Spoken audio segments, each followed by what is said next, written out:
Wir haben hier bei einem Opel Mokka, ein 6er Benziner, folgendes Problem. Ursprünglich hat der Wagen geklappert, wenn man die Kupplung getreten hat. Da haben wir gedacht, okay, der Wagen 60.000 gelaufen, ist die Kupplung kaputt.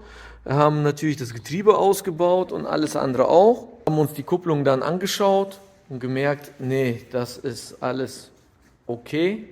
Und das Ausrücklager auch.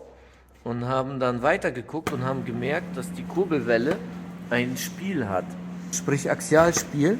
Wir haben die Kurbelwelle dann ausgebaut und haben festgestellt, dass die Hauptlager der Kurbelwelle, die sind verschlissen gewesen.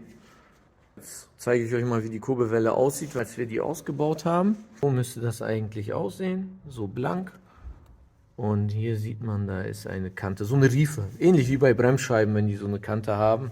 Ja, jetzt muss da eine neue Kurbelwelle rein.